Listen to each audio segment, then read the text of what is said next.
বিভিন্ন পত্রপত্রিকা, little magazine আমাদের জীবনে একটি গুরুত্বপূর্ণ ভূমিকা পালন করে থাকে। আর এমনই একটি লিটল ম্যাগাজিন হলো যুগ সাগ্নিক। এই যুগ সাগ্নিকের 15 বৎসর জন্মদিন উপলক্ষে শ্রী প্রদীপ গুপ্ত, যিনি যুগ সাগ্নিকের সম্পাদক কর্ণধার, একটি ছোট্ট অনুষ্ঠানের আয়োজন করেছিলেন এবং সেখানে যে যুগ সাগ্নিক তার কিন্তু জন্মদিন পালন করে সেখানে উৎসব, রীতিমতো উৎসব পালিত হয়েছিল। তারই কিছু চিত্র আপনাদের সামনে আমি তুলে ধরার চেষ্টা করছি।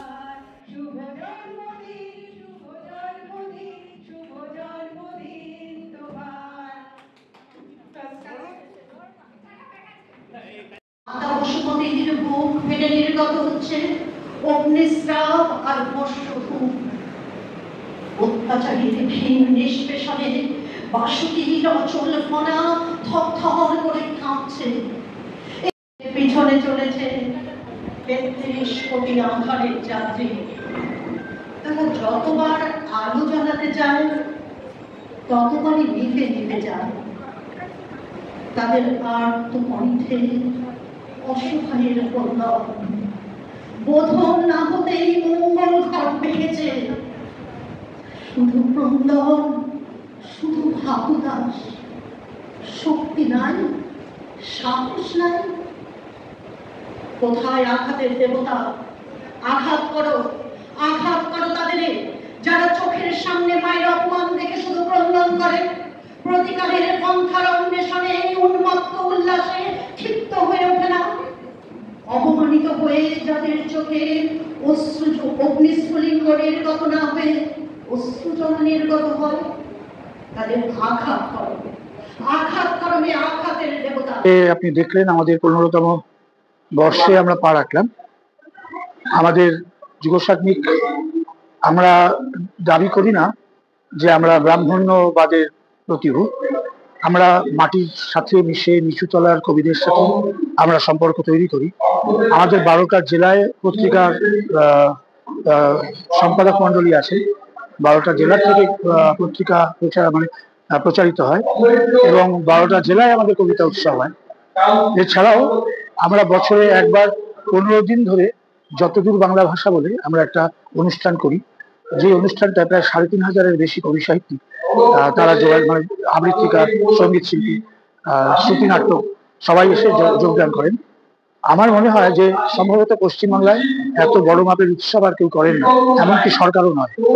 আর আমরা এই জন্য গর্ববোধ করি যে আমরা মাটির সাথে মিশেছি। আমরা কখনোই ওই উপরতলার, আপনি আজকে দেখেছেন যে আমরা যে পত্রিকাটা প্রকাশ করলাম, এই প্রকাশেও আমাদের কোনো উল্লেখযোগ্য ভাবে বিখ্যাত কবিরা অংশগ্রহণ করেননি। সমস্ত সাধারণ মানুষেরা, সাধারণ কবিরা আমাদের পত্রিকায় যারা লেখেন সেই সমস্ত কবিদের দিয়ে আমরা এই পত্রিকা প্রকাশ করেছি এবং এটাই হচ্ছে আমাদের মতো।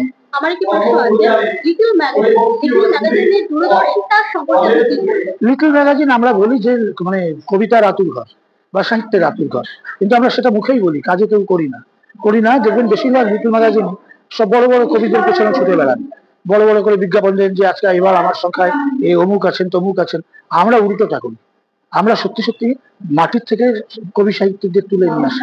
এই 15 বছরে যে কত মুখ আমরা তুলে নিয়ে এসেছি এবং তারা প্রতিষ্ঠিত হয়েছে, আমি নামগুলো বলবো না, তাদের হয়তো শ্লাঘায় লাগতে পারে, কিন্তু আমরা জানি যে প্রচুর কবি সাহিত্যিক আমাদের হাত ধরে উঠে এসছেন এবং তারা আছে পশ্চিমবঙ্গের যে সাহিত্য, বঙ্গীয় সাহিত্যে তারা প্রতিষ্ঠিত। আমরা এই কাজটাই করি যে আমরা সত্যি সত্যি মাটির থেকে সবাইকে তুলে নিয়ে আসি এবং মাটির কথা বলি। আমরা তা হচ্ছে খুব স্বাভাবিকভাবেই এই যে সাহিত্য বলুন, শিল্প বলুন, খেলাধুলা বলুন, অভিনয় বলুন, এই সমস্ত কিছু একটা যুগের উপর নির্ভর করে। আমাদের এখানে 50 সাল থেকে 60 সাল পর্যন্ত যে গণ আন্দোলনগুলো তৈরি হয়েছিল, তার হাত দিয়ে আবৃত্তিকার, মানে কবি, সাহিত্যিক এরা সবাই উঠে এসেছিলেন। এমনকি খেলোয়াড়, অভিনয়, সঙ্গীত শিল্পী সবাই ওই সময় উঠেছিলেন। ওটাকে আমরা গোল্ডেন টাইম বলি। এই যে গোল্ডেন টাইমটা এখন নেই, তার কারণ কি? তার কারণ হচ্ছে আমাদের সামনে কোনো অনুপ্রেরণা জোগানোর মতো কোনো নেতৃত্ব নেই। আমাদের সামনে সেই লড়াইয়ের ডাক দেওয়ার মতো কোনো নেতৃত্ব নেই, যার জন্য সাধারণ মানুষ আজকে দিশাহারা। আর এই দিশাহারার যে ভাব, সেটা সাহিত্যের ক্ষেত্রে এসছে। এমন কিছু সাহিত্যিকরাও এমন কিছু ভালো সাহিত্য লিখছেন বলে আমার মনে হয়। আজকে এটা যে কোনো ছোট পত্র পত্রিকার জন্য একটা অত্যন্ত সুখবর বলা যেতে পারে যে 15 বছর ধরে নিরবিচ্ছিন্নভাবে সমস্ত সারস্বত কর্মকাণ্ডকে এগিয়ে নিয়ে যাওয়া, এটা কিন্তু সমস্ত পত্রপত্রিকার ক্ষেত্রে এই সৌভাগ্যটা হয় না, যেটা যুব সাগ্নিক করে দেখিয়েছে। এবং এর মূল কর্ণধার কবি প্রদীপ গুপ্ত মহাশয়। উনি খুব এনার্জেটিক মানুষ, সবসময় কিছু না কিছু উনি কাজ করছেন বাংলা ভাষা এবং সংস্কৃতি যাতে ছড়িয়ে পড়ে। আমাদের মধ্যে যে সচেতনতার অভাব, এখনো অনেক মানুষ আছে যে বাঙালি হয়েও তারা বাংলায় কথা বলতে কিছুটা কুণ্ঠা বোধ করেন, এবং পরবর্তী প্রজন্ম জীবন জীবিকার জন্য অন্যান্য ভাষা শিখছে, কিন্তু তারা বাংলা শিখছে না। তো আমাদের বক্তব্য হচ্ছে পৃথিবীর যে কোনো ভাষা শিখুক, কোনো আপত্তি নেই, কিন্তু সে তার পাশাপাশি বাংলাকেও ভালোবেসে শিখুক, মর্যাদা দিয়ে শিখুক। যেমন নিজের মায়ের কোনো বিকল্প হয় না, সেরকম মাতৃভাষারও কোনো বিকল্প নেই।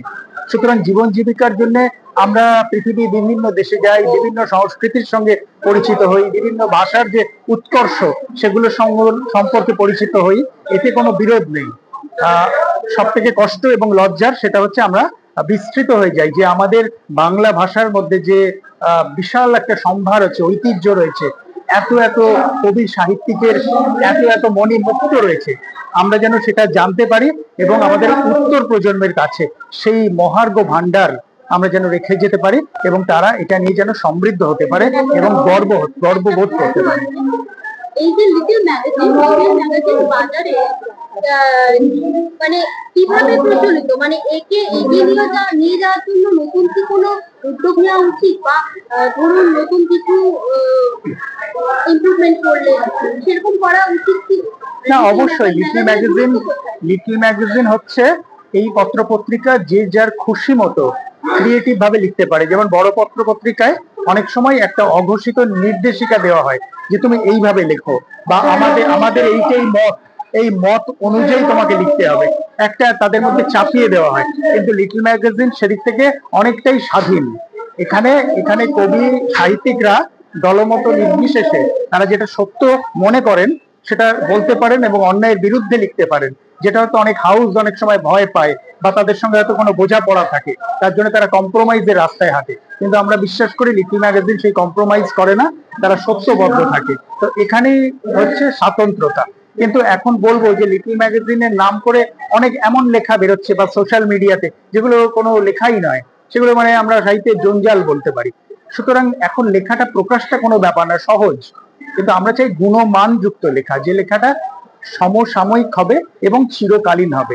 আজ থেকে 20 বছর আগে, 25 বছর পরেও যাতে মানুষ সেই লেখাটা থেকে কিছু রসদ পায়, এই সময় স্থাপত্য যাতে সেই লেখার মধ্যে থেকে যায় এবং মানুষ যাতে একটা দিশা পায়। শুধু লিখলেই হবে না, এই যে চারপাশে একটা মানে আমাদের সমাজ অন্ধকারের দিকে এগোচ্ছে, আমাদের লালিত ঐতিহ্য পরম্পরা সব ভেঙে পড়েছে, আমাদের এখানে এখন অন্যায় অবিচার মাথা দিয়ে উঠেছে, তো এর বিরুদ্ধে যে সোচ্চার হয়ে ওঠা সেটা কিন্তু লিটল ম্যাগাজিনই পারে। সুতরাং লিটল ম্যাগাজিন বেঁচে থাকুক, লিটল ম্যাগাজিন হাজার লক্ষ মানুষের কণ্ঠস্বর হয়ে বেঁচে থাকুক।